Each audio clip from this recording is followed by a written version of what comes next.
Ես Դավիթ Համբարձումյանի հետ եմ աշխատում, պայքարին մասնակցել ենք տարիներ շարունակ, հիմա ինքը բռնապետության զոհ է դարձել, Հայաստանի Հանրապետությունը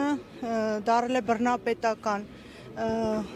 քաղաք բանտարկյալները հերթով, ինչքան ուժ կա, որ կարող է դիմակայել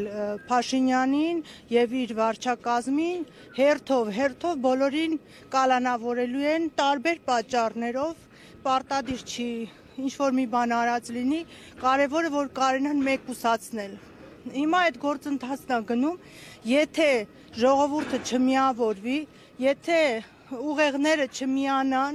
հայ ազգի նվիրյալները չմիանան, հերթով բոլորին բանտարկելու են, մեկուսացնելու են, ժողովուրդը մնա առանց ղեկավարության, մնալու են Փաշինյանի հույսին։ Ինչքան շուտ է, եթե մտավորականներ կան, հայանպաստ, հայրենանպաստ, հայրենիքին նվիրված մարդիկ կան, գլուխներ կան, ուղեղներ կան, պետք է բոլորը միավորվեն։ Այսօր Դավիթ Համբարձումյանի համար ենք եկել, վաղը մյուսնա լինելու, քաղաքական բանտարկյալները շատանալու են։ Ես ընդհանրապես ստեղ ուզում կոչ անեմ, որ գիտակից մասան, ով որ զոմբի չի, հասկանա, որ Հայաստանի Հանրապետությունը վերանում է, կորցնում ենք մենք պետականությունը, դառնալու ենք թուրքերի ինչ-որ մի հատ Թուրքիի տիրապետության տակ ինչ-որ մի հատված, հողի հատված։ Եթե մենք միջոցներ չձեռնարկենք, հենց այդպես լինելու է։ Մեղադրանքը, որ առաջադրվել է նրա 6 տարի 3 ամիս մեղադրանքը, այդ իրանց վախն է, այդ 6 տարի 3 ամիսը, դա Նիկոլ Փաշինյանի վախերն են, որ ամենաառավելագույն ժամկետն է տված, որ ինքը մեկուսացնի, որ հանգիստ լինի, որ Դավիթ Համբարձումյանի ուժը չկա, բայց ինչքան որ մեկուսացրել է, այնքան ժողովուրդը ոտքի է կանգնելու եւ ես կարծում եմ, որ այսօր պայքարի սկիզբն է, բռնապետության դեմ պայքարի սկիզբն եմ ես համարում այսօրվանից պետք է բոլորը միանան։ Իսկ ինչ է համայնքապետարանի աշխատող եմ, այո։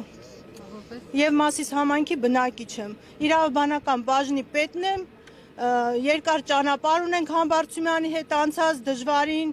եւ ինքը այն մարդն է, որ պետքա լինի ազատության մեջ, որպեսզի պայքարի Հայաստանի Հանրապետության լինելու համար։ Այն տեսանյութերը, որոնք տարածել են իշխող ուժի ներկայացուցիչները, Ալեն Սիմոնյանը, Վահագն Ալեքսանյանը, կարծեմ նույն տեսանյութը տարածել էր, այդ տեսանյութերը ապացուցում են, կարծում եք Դավիթ Համբարձումյանի մեղավորությունը, որովհետև այդ կոնտեքստում է ներկայացվում։ Բացարձակ այդ տեսանյութում Դավիթ Համբարձումյանը չկա որպես ոչ կատարող, ոչ կազմակերպիչ, ոչ մի ձևի չկա, սա սուտ մեղադրանք է, այսքան տարիներով պահեցին, բերեցին, հասցրեցին այն ժամանակ, երբ որ որոշել են, որ բոլոր գլուխներին պետք է բանտարկեն։ Հիմա ժամը 18:10, համայնքապետարանում աշխատանքավարտումը 18:00, դուք շուտ եք դուրս եկել։ Ես իմ իրավունքից եմ օգտվել, ես իմ համայնքի ղեկավարին եկել եմ դիմավորելու, հասկանալով, որ բռնապետության աշխատանքը, ես իմ աշխատանքը կատարում եմ, պատշաճ կգնամ, ես ամեն շաբաթ կիրակի էլ, գիշերն էլ իմ աշխատանքը կատարում եմ, որ հասցնեմ համայնքապետարանները ծանրաբեռնված են, նենց որ այս իմ մի ժամ բացակայությունը ոչ մեկին չի ազդելու։ Հաստատ։ Եկել համայնքապետանից, թե ամբողջ աշխատակազմը։ Ես իմ տեղն ասեմ, բոլորն էլ եկել են։ Ամբողջ աշխատակազմն էլ եկել է։ Առանց բացականների։ Ոչ, շուտ չենք դուրս եկել, ուղղակի ժամանակին հասել ենք։ Սրանից դուրս գալը իմաստ չուներ, այսինքն գալու էինք ում դիմավորեինք։ Ճիշտ է, մենք հասկանում ենք, գիտակցում ենք, որ կարող է հենց ինքնաթիռից տանեն իրեն, մենք չտեսնենք, բայց մենք ուզում ենք, որ Նիկոլ Փաշինյանն ու իր աշխատակազմը տեսնի, որ ժողովուրդը կանգնած է քաղբանտարկյալների կողքին, անմեղների կողքին, որ կեղծ մեղադրանքներ են առաջադրվում հայրենասերների նկատմամբ, այդքանը որ ուզում եմ, որ բոլորը հասկանան,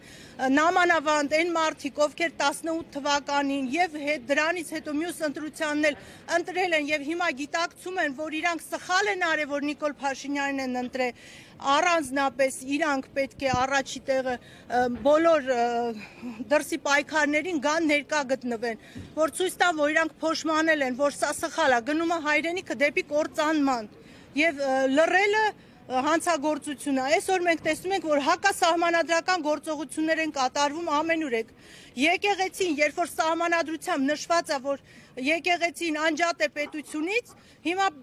վարչապետը որոշել է, որ պետք է մտնի եկեղեցում կարգ ու կանոն հաստատի։ Ոնց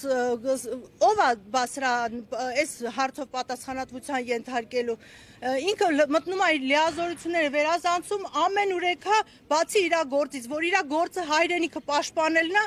ինքը ամեն ինչ արեց, որ մենք հայրենիք չունենանք։ Հայրենիքը այսօր բաժան-բաժանար է, մեկը ճանապարհի անվան տակ, Արդյոք հայերը պետք է գիտակցեն, որ մենք վաղը դառնալու ենք Հայաստանում փոքրամասնություն, ազգային ժողովում լինելու ենք մի ձայն։ Պետք է այդ հասկանանք։